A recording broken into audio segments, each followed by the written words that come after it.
오늘은 이사야 52장 13절에서 53장 12절 말씀을 통해 하나님의 방식, 고난받는 종, 하나님의 방식은 고난받는 종이라는 제목으로 하나님의 말씀을 함께 살펴보도록 하겠습니다. 안타깝게도 오늘날 우리가 살아가는 이 세상은 전쟁이 끊이지 않습니다. 특히 코로나 이후에 전쟁이 끊이지 않고 있습니다. 세계에서 가장 힘이 센 나라 중에 하나인 러시아가 우크라이나를 침공한 전쟁이 수년째 이어지고 있고, 게다가 최근에는 세계 최강국인 미국이 이란 폭격으로 중동을 넘어 전 세계가 경제적 불안 속에 흔들리고 있습니다. 힘 있는 나라들은 전쟁 무기로 전 세계의 패권을 좌지우지하려고 하고 있고, 또한 상대적으로 약한 나라들은 그 사이에서 생존을 걱정해야 하는 시대입니다. 서울대학교 통일평화연구원 이문영 교수는 오늘날 이 시대를 이렇게 표현했습니다. 우아한 위선의 시대는 가고 정직한 야만의 시대가 도래했다. 얼마나 날카로운 표현입니까?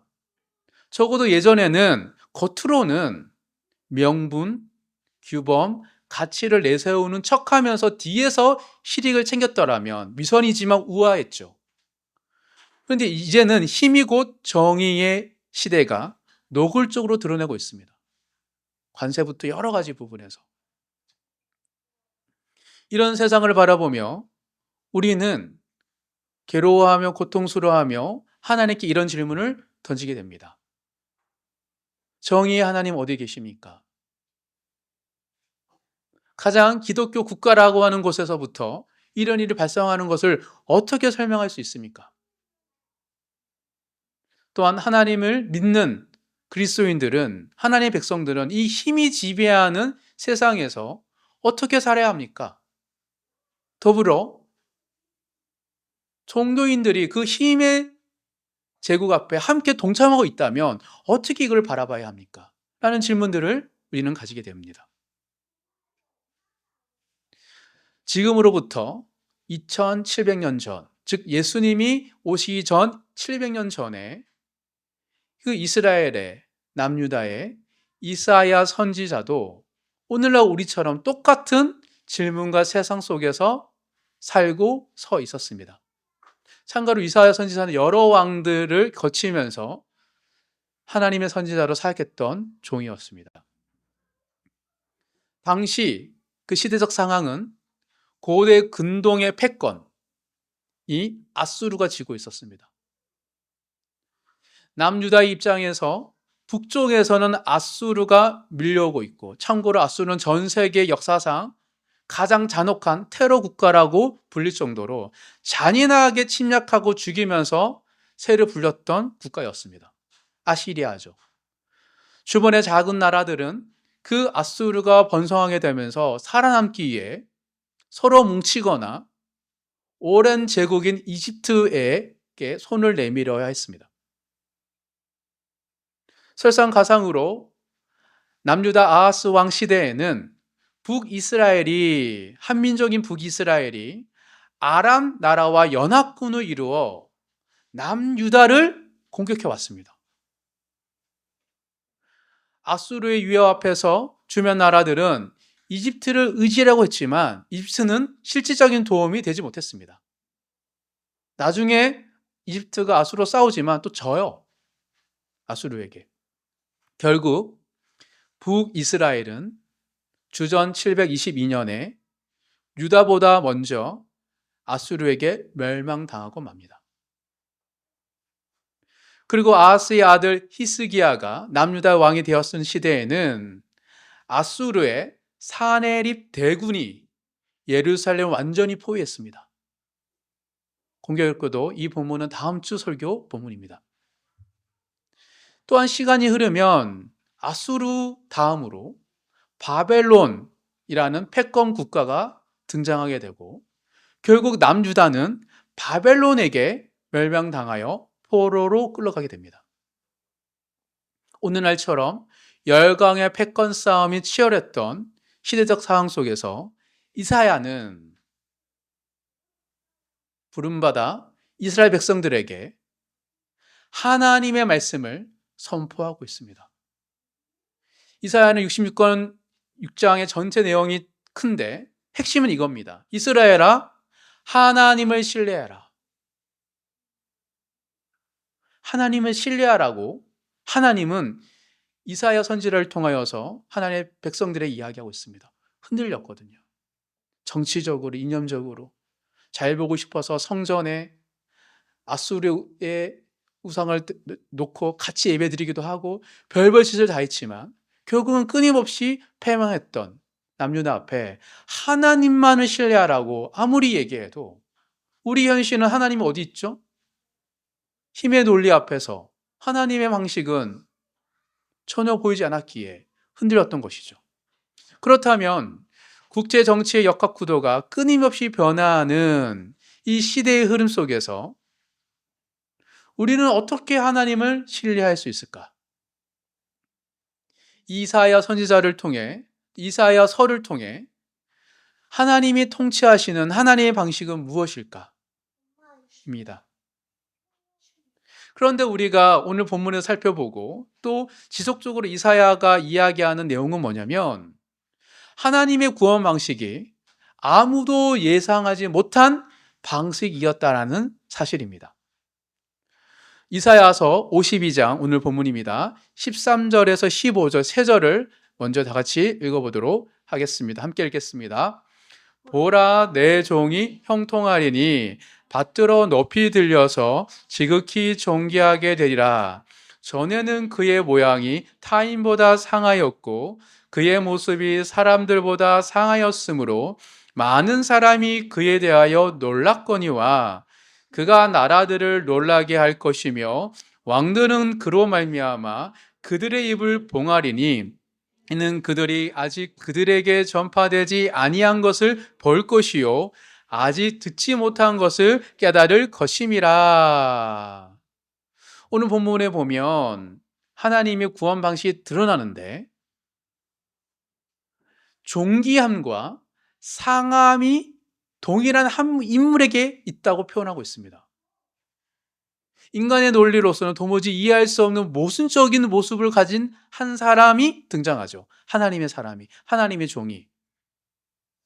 이 상하고 낮아진 종으로 인해 나라들이 놀라고 왕들의 입이 봉하게 된다라고 15절에서 얘기하고 있습니다.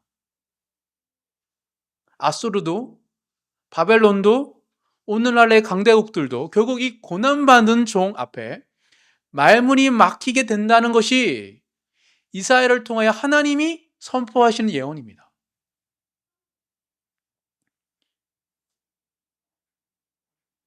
이 장면을 신약의 또 다른 한 인물이 봤습니다. 그게 바로 사도 요한이죠. 요한계시록 찾아보겠습니다. 요한계시록 5장 6절 한 절을 찾아서 읽어보도록 하겠습니다. 요한계시록 5장 6절에 보면 사도 요한도 이 동일한 하나님의 구원 방식의 인물을 하나님의 보좌 옆에서 보게 됩니다. 요한계시록 5장 6절입니다. 참고로 이전에는 한산 가운데 하나님의 보좌 앞으로 올라간 사도 요한이 구원할 자, 인을 뗄 자가 없어서 펑펑 울어요. 그 눈물이 쏙 들어가요. 마찬가지입니다. 이사야가 본 것도 사람들 입이 딱 막히는 거예요. 사도 요한도 눈물이 쏙 들어가요. 어떤 장면을 보고? 5장 6절입니다. 5장 6절 다 같이 읽겠습니다. 내가 또 보니 보좌와 내 생물과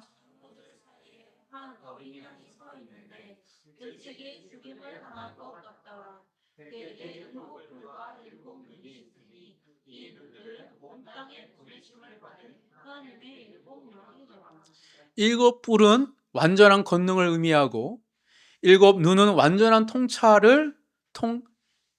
분별을 의미합니다. 즉 완전한 권능과 지혜를 가지고 한 분이 계시는데 그런데 그분이 하나님의 보좌 옆에 딱 있는데 상처를 가진 채 죽은 것처럼 보이는, 그러니까 상처가 있는 거예요. 흔적이 있는 거예요. 흔적이 있는 채 보좌 앞에 서 계신다는 거예요. 완전한 하나님의 보좌 옆에. 하나님의 보좌 앞에 서신 존재, 가장 높은 자리에 가장 깊은 상처를 가진 분이 아이러니하게 서 있는 것이죠. 그분이 바로 이사야가 예언한 고난 받는 하나님의 종입니다. 나라들을 놀라게 하고 왕들의 입을 봉하신 부활하신 예수 그리스도의 모습인 것이죠. 사랑하는 성도 여러분, 우리 그리스도인들은 예수님을 통해 세상을 향한 하나님의 구원과 통치를 바라봅니다. 그래서 그리스도인들이에요. 세상의 권력과 힘으로 살아가는 것이 아니고 하나님의 방식으로 세상을 보는 사람을 그리스도인이라고 하는 거죠. 왜냐하면 하나님의 선택하신 이 세상의 지배 통치 체계가 하나님의 방식이 그러하기 때문입니다. 예수님을 통해서. 오늘 본문을 통해 열강의 패권 싸움이 치열한 이 세상 한복판에서 하나님은 어떻게 여전히 역사하고 있는지, 그리고 우리는 어떻게 살아야 하는지 새롭게 깨닫게 되는 은혜가 모든 성도님이 이루시기를 주님의 이름으로 축복합니다. 크게 세 가지로 하나님의 방식에 대해서 이사야를 통하여서 한번 살펴보도록 하겠습니다. 세상을 통치하시고 섭리하시는 하나님의 방식 첫 번째 특징은 하나님의 구원의 팔은 고난받는 종으로 나타납니다. 하나님의 구원하시는 하나님의 강력한 손은 고난받은 종으로 나타난다는 거예요. 이게 하나님의 방식입니다. 이사야 53장 1절 한 절 다 같이 읽겠습니다. 우리가 전한 것을 누가 믿었느냐? 여호와의 팔이 누구에게 나타나느냐? 신약에 있는 사도 바울은 로마서 10장 16절에서 이 구절을 직접 인용합니다. 이사야가 이르되 주여 우리가 전한 것을 누가 믿었나이까 하였으니, 동일하게 인용하고 있어요. 사도 바울이. 사도 바울은 왜 이 이사야서 53장 1절 인용했을까요? 로마서에서. 왜냐하면 우리가 볼 때는 사도 요한은 정말 하나님의 사도로서 사도 요한을 통하여서 복음이 예루살렘을 떠나 온 이방 세계로 전해졌잖아요. 근데 그것을 전했던 사도 바울의 입장에서는 많은 사람이 믿은 게 아니죠. 복음을 전했는데 여전히 많은 사람이 믿지 않는 현실을 설명하기 위해서 인용하고 있습니다. 그럼 왜 그토록 많은 사람들이 믿지 않았을까요? 세계에서 가장 성공한 부흥사가 사도 바울이잖아요. 진짜 많은 사람이 믿었잖아요. 그런데도 그 사람은 복음을 전했는데 많은 사람이 믿지 않았다고 얘기하고 있어요. 왜 믿지 않았냐면 하나님의 구원 방식이, 예수를 믿는 방식이, 믿음을 가지는 방식이 사람들이 기대했던 방식과 달랐기 때문이에요.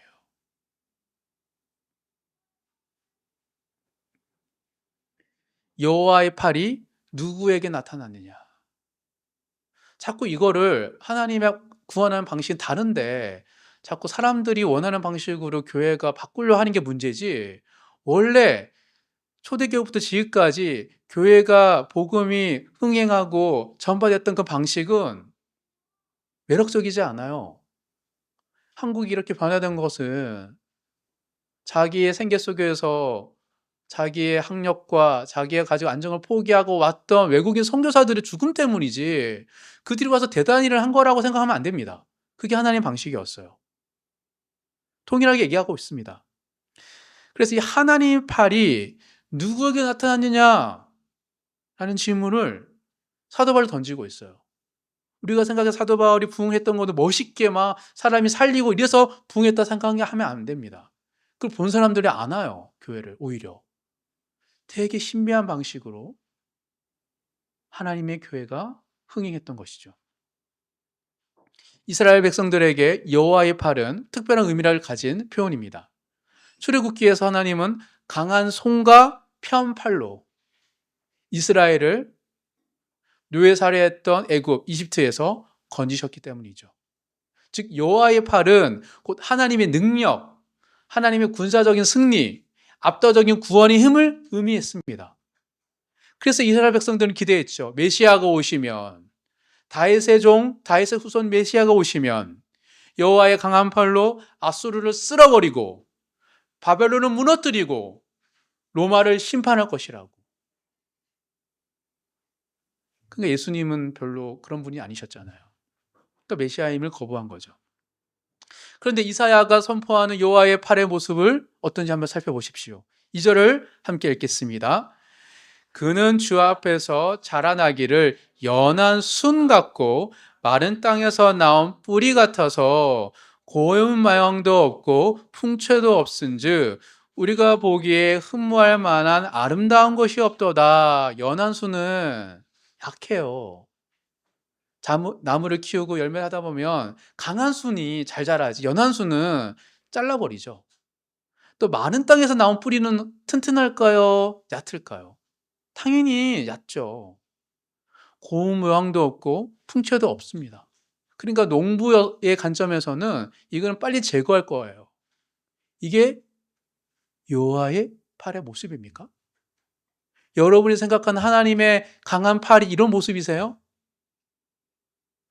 아무도 기대하지 않은 모습을 이사야를 통해 하나님이 얘기하고 있습니다. 강력한 군사 지도자도 아니고 화려한 왕의 위엄도 없습니다. 많은 땅에서 간신히 올라온 연약한 새싹의 모습이기 때문입니다. 하나님의 강한 팔이. 3절 이어서 읽겠습니다. 그는 멸시를 받아 사람들에게 버림받았으며 강고를 많이 겪었으며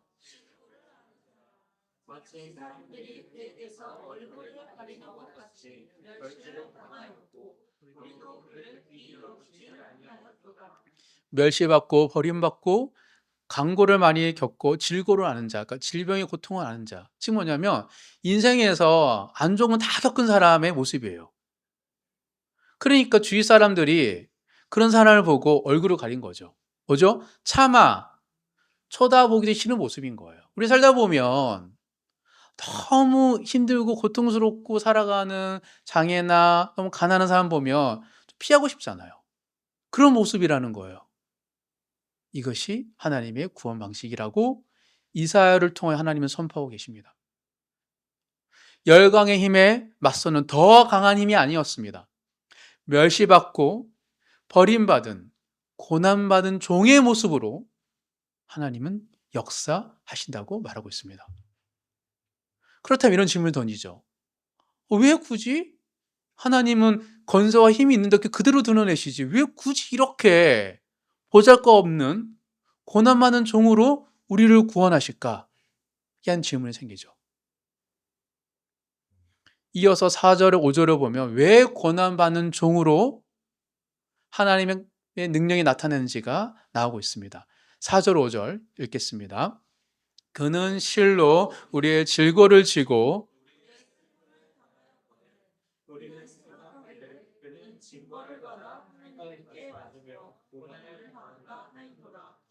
그가 찔림은 우리의 허물 때문이요 그가 상함은 우리의 죄악 때문이라.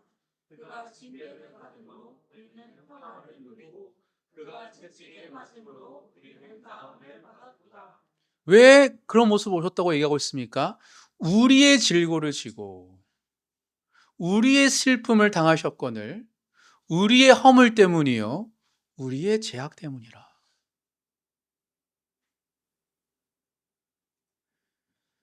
고난받는 종에 짊어졌던 고난은 그분 자신의 죄 때문이 아니었습니다.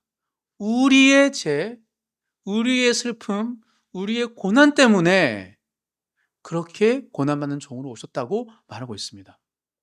그가 찔린 것은 우리의 허물 때문이고 그가 상한 것은 우리의 죄악 때문이라. 그가 채찍을 맞음으로 우리가 나음을 얻었도다. 하나님의 강한 팔이신 고난받는 종이 고난받는 종으로 오지 않으면 우리의 고난을 누가 해결해 줍니까?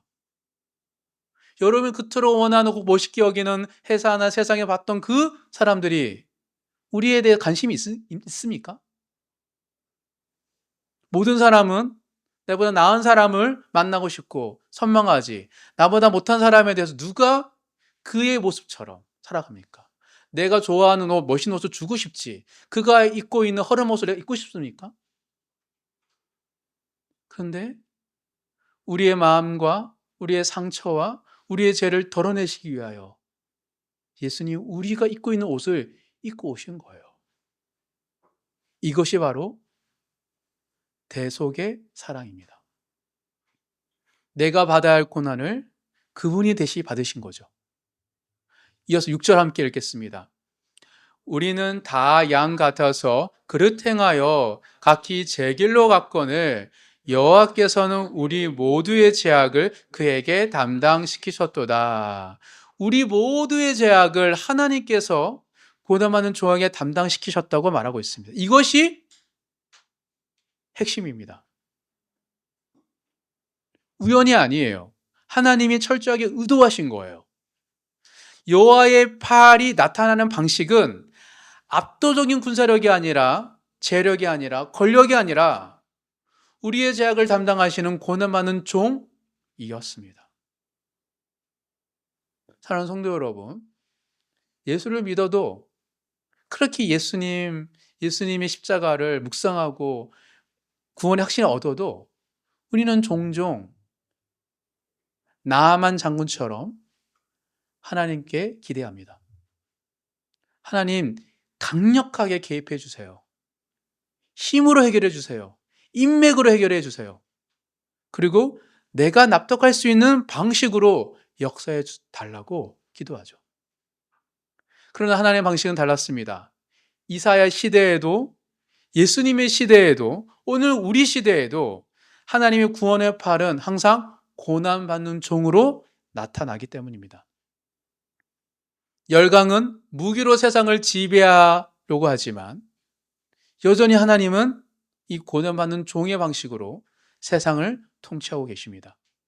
십자가에서 고난받으신 예수 그리스도, 바로 그분이 바로 오늘 우리의 시대에서도 우리를 구원하시는 하나님의 강한 팔이기 때문입니다. 예수님은 2000년 전에만 필요한 분이 아닙니다. 지금 이 순간에도 여전히 유효한 하나님의 능력이십니다. 예수님은 친히 말씀하셨습니다. 마가복음 10장 45절 제가 읽어드리겠습니다. 인자가 온 것은 섬김을 받으려 함이 아니요 도리어 섬기려 하고 자기 목숨을 많은 사람의 대속무로 주려 함이니라.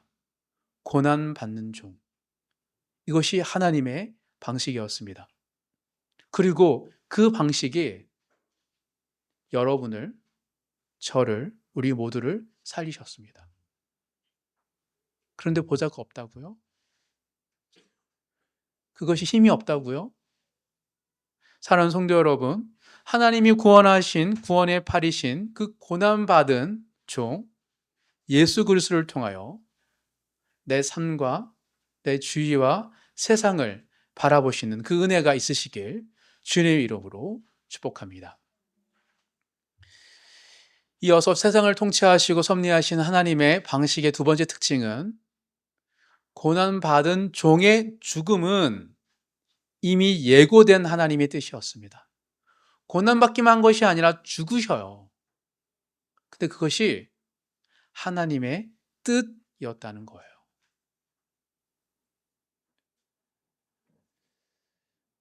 7절 함께 다시 읽겠습니다. 그가 곤용을 당하며 괴로울 때에도 그의 입을 열지 아니하였으며 마치 도수장으로 끌려가는 어린 양과 털 깎는 자 앞에서 잠잠한 양같이 그의 입을 열지 아니하였도다. 도수장, 도살장으로 끌려가는 어린 양, 털 깎는 자 앞에서 잠잠한 양, 이 두 가지 이미지는 강렬합니다. 도살장으로 끌려가는 어린 양은 죽음을 앞둔 상황이죠. 그리고 털 깎는 자 앞에 있는 양은 저항할 힘이 있음에도 잠잠히 순종하는 모습입니다. 고난받으신 종은 억울해서 침묵한 것이 아닙니다. 또 힘이 없어서 침묵한 것도 아니에요. 의도적으로, 자발적으로 침묵하셨습니다. 왜 이것이 중요할까요? 왜 이것이 오늘날 세계의 열강의 힘의 논리 속에서 야만의 시대 앞에서 그리스도인들의 중요한 예수님의 본일까요? 세상의 방식은 억울함을 당하며 억울함을 소리를 높입니다. 뭉칩니다. 저항합니다. 힘을 모아서 저항하죠. 이게 나쁘다고 얘기하면 어렵습니다. 또 강대국들은 자신의 이익을 위해서 목소리를 높이고 무기를 듭니다. 너도 들어. 크게 때리죠. 억울에 힘을 가지던가. 힘을 가질 만하면 힘을 뺐잖아요. 때려서. 여기 정의가 어디 있습니까? 힘이 지배하지.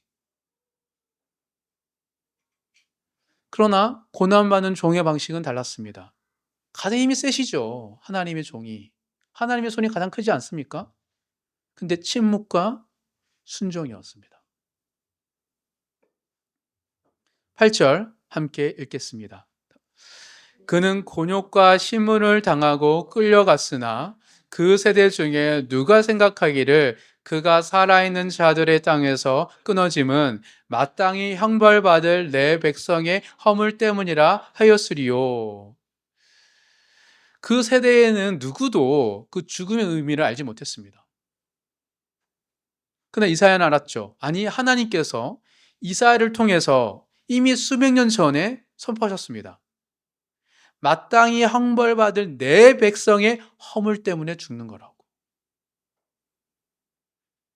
고난받는 종의 죽음은 우연이 아니었습니다. 억울한 희생도 아니었습니다. 하나님의 백성의 허물을 담당하기 위한 하나님의 계획된 뜻이었습니다.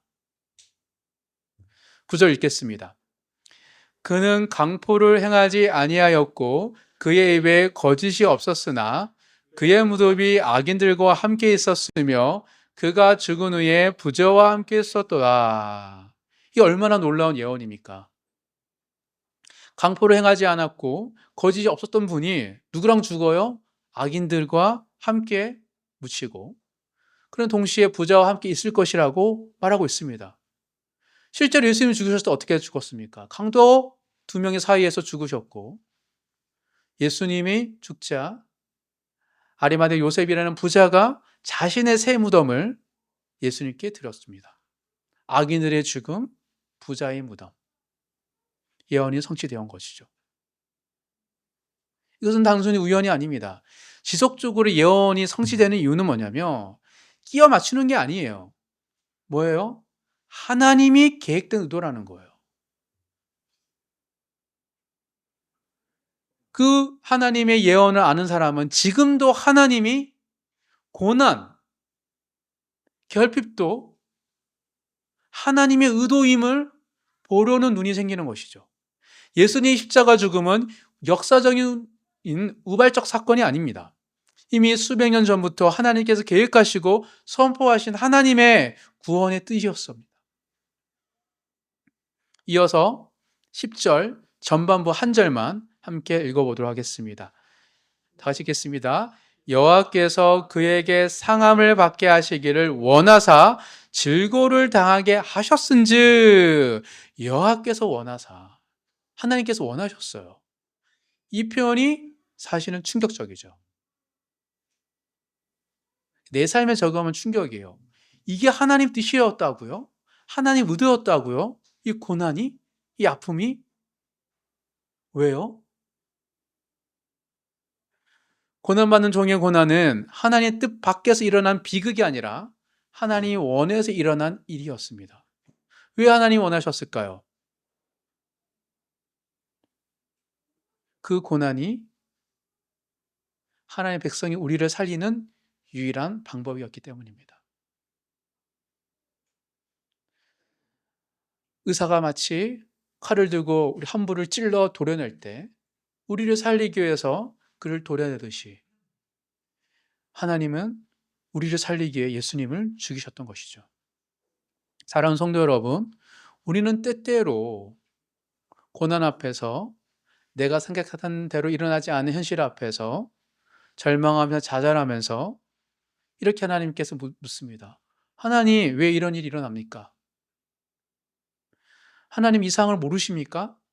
하나님은 힘이 없어 막지 못하세요? 왜 나를 버리십니까? 힘이 있으시면서 왜 이것을 두십니까? 저도 그래요. 계속 이런 질문이 생겨요. 그러나 오늘 본문은 우리에게 말하고 있습니다. 하나님이 모르신 것이 아니었고 막을 수 없었던 것도 아니었다. 예수님의 고난은 하나님께서 수백 년 전부터 계획하시고 이사야를 통해 선포하신 하나님의 뜻이었다라고 말하고 있습니다. 그리고 그 뜻이 이루어졌을 때 우리의 구원이 완성되었다라고 말하고 있습니다. 즉 고난은 하나님의 뜻 밖에 있는 것이 아니라 하나님의 구원 계획 안에 있다는 것, 이것이 오늘 우리에게 주는 복음이에요. 사랑하는 성도 여러분, 예수를 믿는 우리도 예수 믿으면 드라마틱한 변화가 있어야 될 것 같은데 없어서 누군가를 교회에 초대하기 어렵죠. 뭔가 교회가 내 삶이 잘 풀려야지 누구를 전도하실 거가 생각되죠. 이건 복음을 잘 모르는 거죠. 복음은 이렇게 어렵고 힘든데도 불구하고 하나님이 나를 향한 기쁨과 즐거움과 소망을 계속 주신다는 이야기를 하기 위해 내가 잘 풀리면 잘 풀려서 저렇지라고 하니까 복음이 드러나는 것이 아니고 내가 드러나는 거잖아요. 근데 이렇게 내가 어렵고 힘듦에도 불구하고 세상이 줄 수 없는 기쁨과 즐거움과 소망이 있음을 내 주위 사람들 알릴 수 있는 거잖아요. 그래서 복음이 드러나죠. 그래서 복음은 전하는 게 생각보다 쉽지 않습니다. 왜냐하면 나의 약함 속에 하나님의 강함을 내가 알아야지 그것을 얘기할 수 있기 때문이죠. 예수님은 요한복음 10장에서 친히 이렇게 말씀하셨습니다. 요한복음 10장 찾아보겠습니다. 요한복음 10장 17절 18절.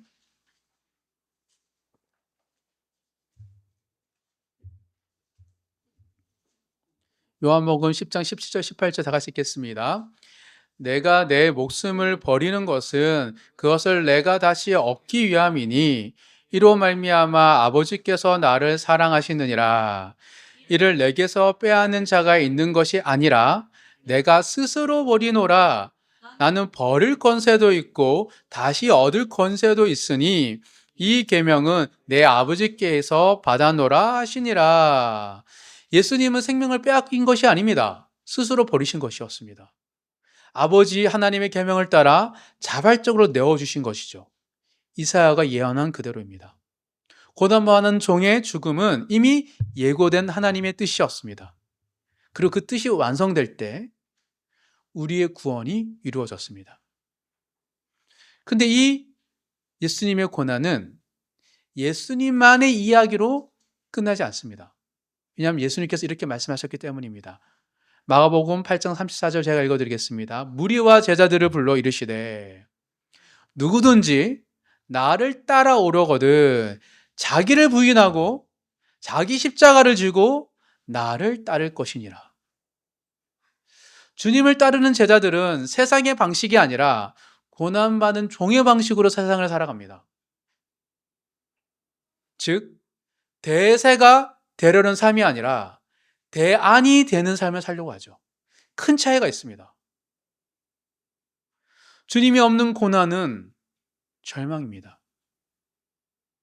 근데 우리가 절망인데 주님이 계셔서 이게 절망이 희망이 되는 거잖아요. 주님을 따름으로 겪는 고난은 하나님 나라 이루어가는 통로입니다. 모든 고난이 선한 게 아닙니다. 고난은 악한 거예요. 근데 주님을 따를 때 하나님이 주시는 고난은 우리에게 영광과 기쁨을 주시는 거죠. 예수 그리스도의 고난이 하나님의 완전한 뜻을 이루어 것처럼 믿음으로 살아가는 우리가 겪는 믿음의 고난도 하나님의 뜻 안에 있음을 새롭게 깨닫고 살아가시는 모든 성도님 되시길 주님의 이름으로 축복합니다.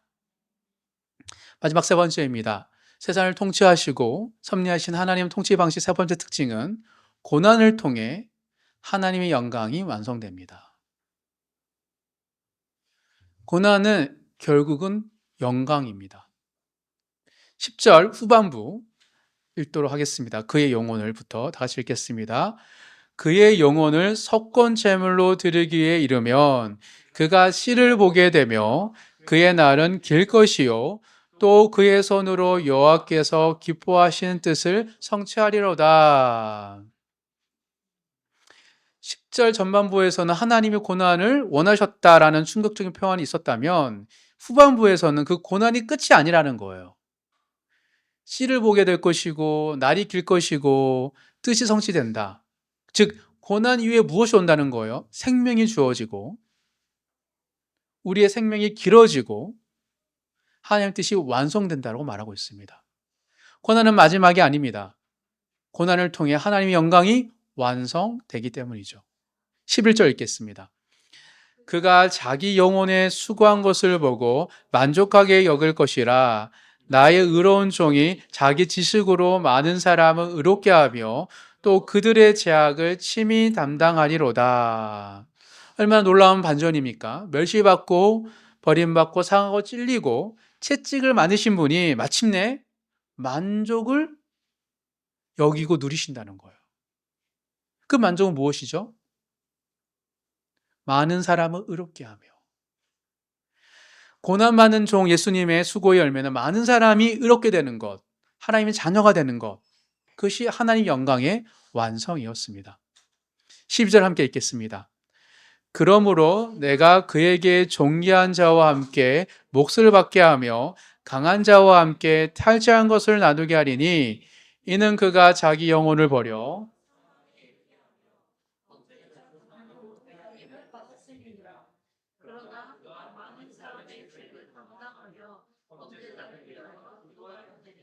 이 장면은 전쟁에서 승리한 장군이 전리품을 나누는 장면입니다. 고난받은 종은 마침내 승리자로 서 있는 장면을 묘사하고 있는 거죠. 그 승리의 근거는 무엇입니까? 고난받는 종의 승리의 무기는 영혼을 버려 죄를 담당하고 범죄자를 위해 기도하는 것. 십자가 위에서 기도하시잖아요. 높아짐의 근거는 나바짐이었습니다. 영광의 근거는 고난이었고 승리의 근거는 예수님의 죽음이었죠. 이게 하나님의 방식이었습니다. 세상은 힘으로 높아지려고 하죠. 무기로 승리하려고 합니다. 강함으로 영광을 취하려고 하죠. 그러나 하나님의 방식은 정반대입니다. 낮아짐을 통해 높아지는, 고난을 통해 영광이 오고 죽음을 통해 승리가 완성되기 때문입니다. 그래서 52장 13절 14절에 이사야가 처음부터 선포했습니다. 고난받은 종이 높아졌는데 그것은 상함 이후의 모습이라고. 그 존귀함은 멸시 이후에 온 것이에요. 이게 예수님을 통해 하나님이 드러나시는 하나님의 구원의 방식이었습니다. 십자가에서 죽으시고 사흘 만에 부활하시고 하나님의 우편에 앉으신 예수님, 그분이 바로 이사야가 예언한 고난받은 종이셨습니다. 따라서 예수를 믿는 그리스도의 삶 속에서는 고난 없는 영광은 없습니다.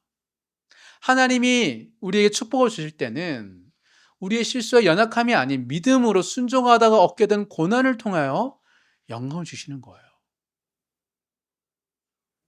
이것이 하나님의 방식이에요. 그래서 자기 십자가를 지고 나를 따르라. 우리에게 짐을 더 주는 게 아니에요. 무거운 짐자다 내게로 오라 내가 너희를 쉬게 하리라 해놓고 짐을 예수님 걷어놓고 더 큰 십자가를 더 두는 게 하나님 예수님의 뜻이 아니고 가볍다 그랬어요. 내가 너에게 지는 멍에는 십자가가 가볍대요. 근데 십자가를 통해 고난을 통하여 영광을 주시는 거죠. 세상의 무거운 짐을 더 많은 것, 더 큰 힘, 생존을 위한 삶을 살다 보면 너무 무겁지 않습니까? 또 그거를 거두어 가시고 하나님의 방식으로 살아가는 그 가벼운 짐을 통하여 하나님 우리에게 영광을, 전리품을 나누어 주시는 분이세요. 사랑하는 성도 여러분, 따라서 우리의 살아가는 세상도 여전히 고난이 가득합니다. 예수를 믿어도 고난이 여전히 찾아오죠. 러시아와 우크라이나 전쟁, 미국과 이스라엘과 이란의 긴장, 그리고 우리 각자의 삶 속에서 여전히 감당이 어려운 크고 작은 전쟁과 문제들이 있죠. 그 고난 앞에서 우리는 묻습니다. 이 고난이 어디로 가는 것입니까? 이 고난이 나에게 무슨 의미가 있습니까? 그 질문 앞에 오늘 본문을 말하고 있습니다. 고난 받은 종이신 예수 그리스도를 바라보라. 그가 너의 구원자이시다. 그분의 고난이 영광으로 완성된 것처럼 그분을 따르는 모든 그리스도인의 고난도 하나님의 손 안에서 의미를 갖습니다. 고난 자체가 선한 것이 아닙니다. 그러나 하나님은 고난을 구원의 방식으로 사용하셨고 지금도 사용해 계십니다. 그래서 목회자도 우리가 서로를 돌보고 얘기를 듣는 건 뭐냐면 슬픔을 거두는 것도 있지만 그 고난이 가지고 있는 하나님의 의미를 해석해주고 지지해주고 그것을 잘 견디라고 응원해주는 거예요. 고난을 걷어가는 게 아닙니다. 그래서 목회자로서 제가 살아가면서 여러 도전 중에 하나가 고통받고 있는 사람들의 고난을 빨리 거두고 싶을 때가 있었어요. 하나님이 언제 물으시더라고요. 왜 너는 내가 축복해 주려는데 그걸 빨리 걷어? 그러니까 사람들이 내가 준 축복을 못 누리는 거야. 목회자는 그걸 빨리 거두는 게 아니고 옆에 있어주고 견디게 해주고 그 짐을 지게 해주는 거야. 네가 그걸 해야지 왜 자꾸 사람들로 하여금 어떤 이미지를 그리고 어떤 걸 주고 사람들에게 그 고난을 마치 없는 것처럼 거두어가. 그러니 복음이 주는 진정한 선물과 생명을 못 누리지 라는 걸 느끼고 나서부터 뭔가를 도와주려고 할 때 사람들의 짐을 거두어가지 않고 그 짐이 하나님 주신 고난임을 해석해 주면서 함께 걸어가 주는 삶으로 살아가는 거죠. 예수님이 제자들처럼 함께 하셨던 것처럼 여전히 우리와 함께 하시는 것처럼. 그래서 사도 바울은 로마서 8장 18절에서 이렇게 선언합니다. 생각하건대 현재의 고난은 장차 우리에게 나타날 영광과 비교할 수 없도다. 고난을 거두는 것이 아니에요. 이 고난을 통하여 비교할 수 없는 영광으로 나아가는 것이죠. 이게 그리스도의 삶입니다.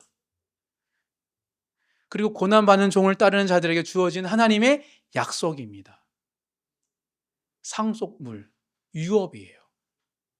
가만히 있으면 주는 게 아니고 주님을 따르는 고난을 통하여 받는 유업인 것이죠. 고난을 통해 영광이 완성된다는 하나님의 방식을 신뢰하며 오늘을 살아가시는 모든 성도님 되시길 주의 이름으로 축복합니다. 말씀을 정리하겠습니다. 오늘 우리는 이사야 52장 13절에서 53장 12절을 통해 세상을 통치하시고 섭리하신 하나님의 방식에 대해서 세 가지를 살펴보았습니다. 하나님의 구원에 받는 고난받는 종으로 나타났고 그 고난받은 종의 죽음은 이미 예고된 하나님의 뜻이었으며 그 고난을 통해 하나님의 영광이 완성되었다라는 것이었습니다. 서론에서 우리는 이런 질문을 던졌습니다. 힘이 지배하는 세상에서 하나님은 어디 계십니까? 하나님의 방식은 무엇입니까? 오늘 말씀을 통해 본문을 통해 그 답이 분명해졌습니다. 하나님의 방식은 세상의 방식과 정반대다. 하나님의 방식은 고난받는 종을 통한 구원이었다. 야만의 시대, 힘이 지배하는 시대에서 하나님의 백성 우리는 어떻게 살아야 할까요? 고난받은 종의 방식으로 살아야 합니다. 힘으로 맞서는 것이 아니라 섬김과 희생으로 살아가는 것입니다. 대세가 되려는 삶이 아니라 대안이 되는 삶을 살아가는 것이죠. 그 삶이 때로 고난을 가져다 줄 수도 있고 손해와 억울함을 줄 수도 있습니다. 그러나 그럴 때마다 항상 기억하시기 바랍니다. 고난 없는 영광은 없습니다. 이것이 하나님의 방식입니다. 사랑하는 성도 여러분, 이 시대의 진정한 주인은 누구입니까? 미국입니까? 러시아입니까? 그 어떤 강대국도 아닙니다. 고난받으시고 부활하셔서 지금 하나님의 보좌 우편에 앉아 계신 어린 양 예수 그리스도가 세상의 주권자이시고 왕이십니다. 여전히 통치하고 계시고 다시 오실 그날 진정한 심판을 하실 것입니다. 그 주님의 방식을 신뢰하며 우리에게 몸소 보여주셨던 제자도의 길을 나의 십자가를 지고 따라 살아가시기를 믿음으로 결단하시는 모든 성도님 되시길 주님의 이름으로 축복합니다.